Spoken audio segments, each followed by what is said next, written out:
Dia adalah gelandangan menyedihkan yang bermutasi jadi pembunuh berantai. Perjalanan hidupnya penuh dengan kekejaman dan penderitaan. Meskipun dijatuhi hukuman mati, proses hukumnya dinilai cacat oleh beberapa pihak. Kisah ini juga mencuat kontroversi terkait keterlibatan saksi dan hubungannya dengan kasus lain.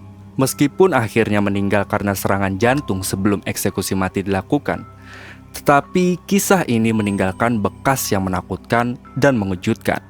Dan ini dia, Robot Gedek.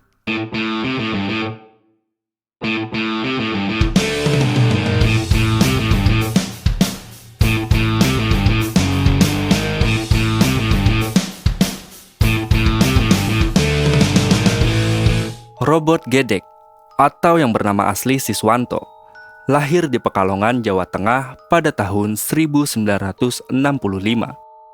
Siswanto terlahir dari keluarga yang kurang berkecukupan yang membuat dirinya tidak bisa bersekolah. Semenjak kecil, Siswanto juga sudah menjadi gelandangan di Pekalongan. Hingga dirinya beranjak remaja, Siswanto mencoba untuk merantau ke Jakarta. Seperti yang sudah diketahui banyak orang, Jakarta merupakan kota yang dijadikan banyak orang sebagai destinasi untuk merubah nasib mereka.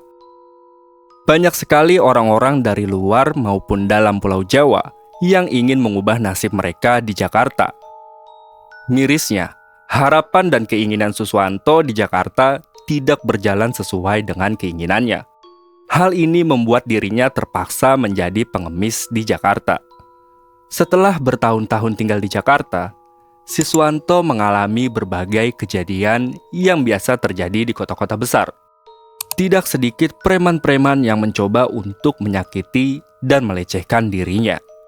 Pada tahun 1990-an, saat dirinya semakin bertambah dewasa, dirinya terjatuh ke dalam dunia kriminal. Hal-hal yang telah dialaminya di Jakarta selama bertahun-tahun membuat dirinya melakukan hal yang sama. Dengan menjanjikan makanan dan uang, Siswanto dengan tega melecehkan anak-anak jalanan yang masih di bawah umur di kawasan Senen, Jakarta Pusat.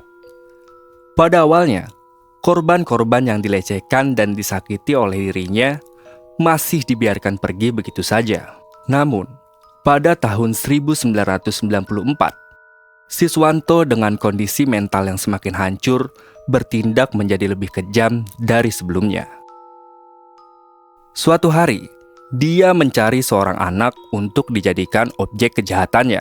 Dengan diiming-imingi uang, dirinya membawa korban dan melecehkannya.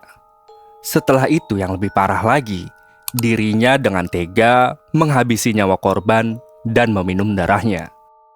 Setelah membunuh, dirinya meninggalkan jasad anak jalanan tersebut begitu saja di semak-semak. Tak lama kemudian, dikarenakan bau yang sangat menyengat, jasad anak jalanan tersebut kemudian ditemukan oleh warga sekitar. Dan warga sekitar pun segera melaporkan penemuan ini ke pihak kepolisian. Setelah menyelidiki jasad tersebut, ternyata ditemukan luka pada bagian alat vital korban. Tapi, dikarenakan minimnya identitas yang dimiliki korban dan juga keterbatasan teknologi pada saat itu, membuat kepolisian sulit untuk menangani kasus ini. Dikarenakan sulit untuk dilacak oleh kepolisian, Siswanto meneruskan aksinya dengan melecehkan dan membunuh korban-korban berikutnya dengan cara-cara seperti sebelumnya. Dikarenakan korbannya memang berasal dari anak-anak jalanan, kepolisian masih sangat kesulitan untuk mengidentifikasi korban-korban yang dibunuh oleh Siswanto. Bahkan, polisi sempat menduga pembunuhan tersebut dilakukan oleh orang-orang dari kalangan menengah ke atas. Tapi, semenjak jatuhnya korban keempat pada tahun 1994, pihak forensik menemukan adanya kemiripan pada pola luka di tubuh korban. Dan hal tersebut membuat polisi semakin meningkatkan upaya untuk melakukan penyelidikan atas kasus pembunuhan tersebut. Sampai memasuki tahun 1995, Robot Gedek alias Siswanto kembali melakukan aksinya di daerah Pondokopi, Jakarta Timur.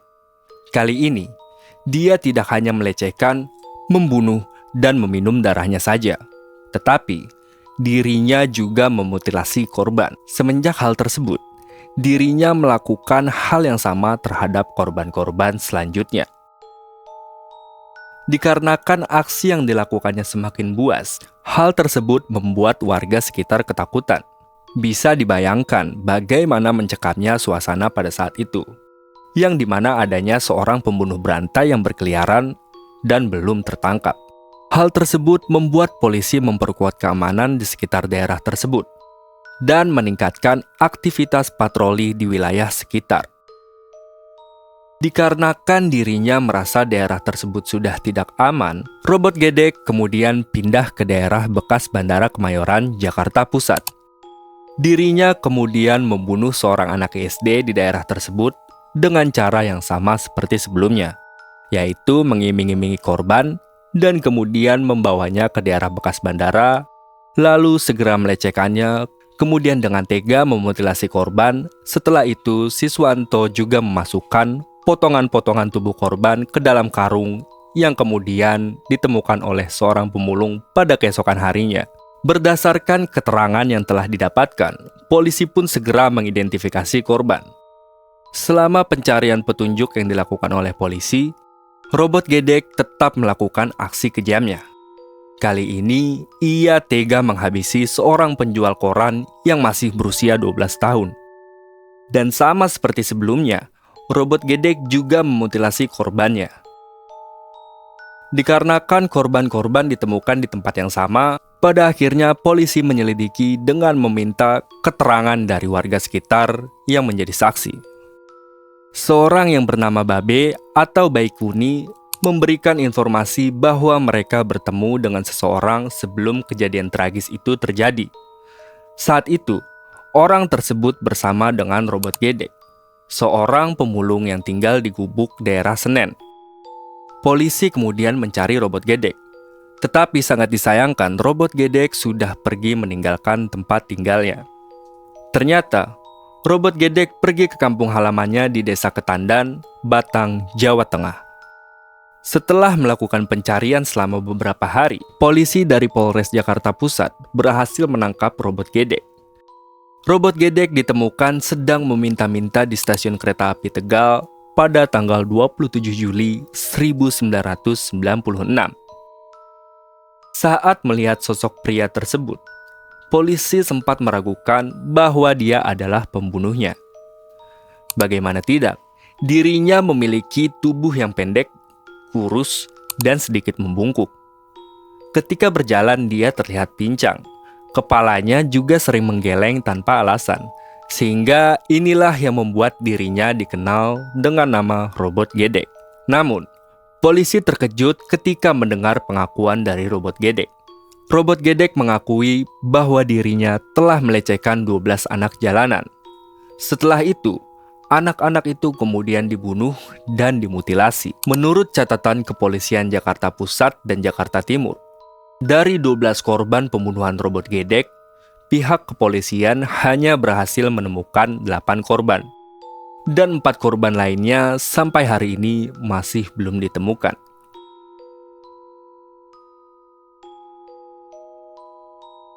Selama persidangan, Robot Gedek juga mengatakan bahwa dirinya tidak menyadari selama melakukan aksi-aksinya. Dirinya juga mengatakan, dalam bayangan saya, yang saya bunuh itu adalah anak ayam. Sehingga motif kejahatan yang dilakukannya hanyalah untuk memenuhi sensasi dan hasratnya saja. Kemudian berdasarkan bukti yang telah ditemukan oleh pihak kepolisian di tempat kejadian, Robot Gedek dijatuhi hukuman mati melalui persidangan yang dilakukan di Pengadilan Negeri Jakarta Pusat pada tanggal 21 Mei 1997. Mendengar putusan itu, hati Robot Gedek pun bergetar.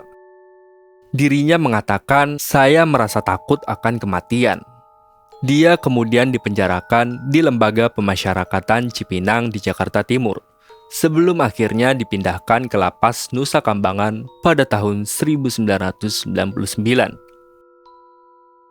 Ketika teman satu selnya memberitahu bahwa eksekusinya akan segera dilakukan, Robot Gedek tiba-tiba mengalami serangan jantung pada tanggal 25 Maret 2007. Dirinya kemudian dilarikan ke klinik Lembaga Pemasyarakatan Batu untuk perawatan. Dikarenakan kondisinya yang semakin memburuk, Robot Gedek kemudian dirujuk ke Rumah Sakit Umum Daerah Cilacap. Setelah dirawat di rumah sakit tersebut selama semalam, pada sekitar pukul 1 siang, Robot Gedek akhirnya meninggal dunia. Keesokan harinya, jenazahnya dimakamkan oleh keluarganya di tempat pemakaman umum Desa Beji, Kecamatan Tulis, Batang, Jawa Tengah. Pada tahun 2010, Komisi untuk Orang Hilang dan Korban Tindak Kekerasan mengkritik persidangan kasus Robot Gedek karena dianggap cacat hukum. Hal tersebut dikarenakan selama persidangan hanya ada satu saksi yang dihadirkan, yaitu Babe alias Baikuni. Menurut Febri, yang merupakan kuasa hukum Robot Gedek, dari sisi psikologis, Robot Gedek juga tidak stabil, sehingga ia tidak diyakini sebagai pelaku yang benar-benar melakukan pembunuhan. Namun, polisi bersikeras bahwa Robot Gedeklah pelaku dari pembunuhan tersebut, dan tidak ada keterkaitannya dengan pria yang bernama Babe. Nah, kenapa Babe? Karena banyak orang yang berspekulasi bahwa Babelah pembunuh sebenarnya atau biangnya. Karena setelah Robot Gedek ditangkap, pembunuhan-pembunuhan terhadap anak jalanan malah semakin bertambah. Babe sendiri kemudian ditangkap oleh polisi pada tahun 2010 karena terlibat dalam kasus pedofilia dan pembunuhan mutilasi terhadap 14 orang. Robot Gedek dan Babe juga diketahui memiliki hubungan yang dekat ketika tinggal di kawasan Senen, Jakarta Pusat. Jadi, itulah kisah tentang Robot Gedek. Masih banyak misteri-misteri tentang kasus Robot Gedek ini, terutama keterkaitannya dengan Babe Baikuni. Untuk mengetahui tentang Babe alias Baikuni, mungkin kalian bisa mencari di internet terkait kasus keterlibatannya. Dan sekian, terima kasih.